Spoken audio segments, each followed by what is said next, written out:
அவனை துரத்தி கொண்டே அந்த அடியாட்களும் அவன் பின்னே ஓடி வந்தனர். ஒரு சந்தில் நுழைந்தவன் அங்கு வீடு காலி செய்து கொண்டிருந்தவர்களின் பொருட்களை வண்டியிலிருந்து அந்த அடியாட்கள் வரும் பக்கம் தள்ளிவிட்டு இன்னொரு சந்துக்குள் ஓடியவன் அங்கு நின்று கொண்டிருந்த ஒரு ஆட்டோ அப்போதுதான் ஸ்டார்ட் ஆவதை பார்த்தான்.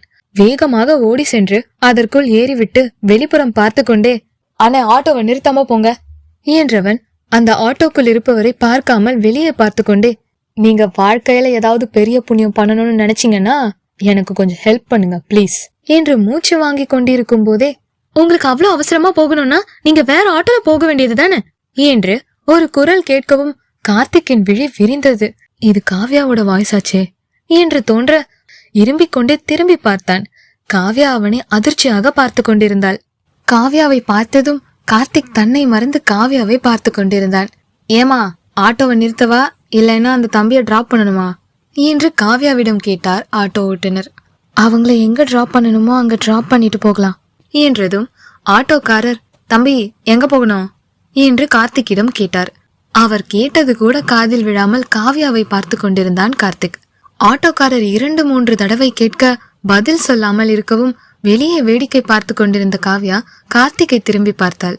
கார்த்திக் தன்னை மறந்து காவ்யாவை பார்த்து கொண்டிருந்தான். அவன் முகத்தின் முன் சொடுக்கு போட்டு கூப்பிட்டாள். அப்போதும் அவன் சுயநினைவிற்கு வரவில்லை. என்ன செய்யலாம் என்று யோசித்தவள் அவன் கையில் இருந்த தண்ணீர் பாட்டிலை மெதுவாக எடுத்து சிறிது தண்ணீரை தன் கையில் ஊற்றி அவன் முகத்தில் தெளித்தாள். சட்டென்று சுயநினைவுக்கு வந்து தலையை லேசாக ஒழுக்கியவன் என்ன என்பது போல் காவ்யாவை பார்க்க, காவ்யா கார்த்திக்கிடம், உங்களை தான் கேக்குறாங்க, எங்க போகணும்னு சொல்லுங்க என்றாள். அது என்று யோசிக்கவும் அப்போதுதான் கார்த்திக்கிற்கு தான் கோர்ட்டுக்கு செல்ல வேண்டும் என்றே நினைவிற்கு வந்தது. அண்ணா பக்கத்துல இருக்கிற சுப்ரீம் கோர்ட்டுக்கு போங்க என்று ஆட்டோக்காரரிடம் கூறினான். திடீரென்று ஒரு சிறு பள்ளத்தில் ஆட்டோ இறங்கி பின்பு ஒரு பெரிய கல்லில் ஆட்டோவின் பின்புற டயர் ஒன்று மட்டும் ஏற ஆட்டோ ஒரு புறமாக சாய்ந்தது. அதில் காவ்யா சீட்டில் இருந்து சற்று நழுவி கார்த்திக்கின் ஷோல்டரில் வந்து இடித்து தன் கையை கார்த்திக்கின் ஷோல்டரில் வைத்தவள் சட்டென்று கார்த்திக்கை நிமிர்ந்து பார்த்தாள். கார்த்திக் காவ்யாவையே சுவாசிக்க மறந்து பார்த்து கொண்டிருந்தான். அவனிடம் சாரி என்று சொல்லிவிட்டு, அண்ணா கொஞ்சம் பார்த்து வண்டி ஓட்டுங்கண்ணா என்று கூறியவள் தன் இடத்திற்கு நகர்ந்து சென்று அமர்ந்தாள்.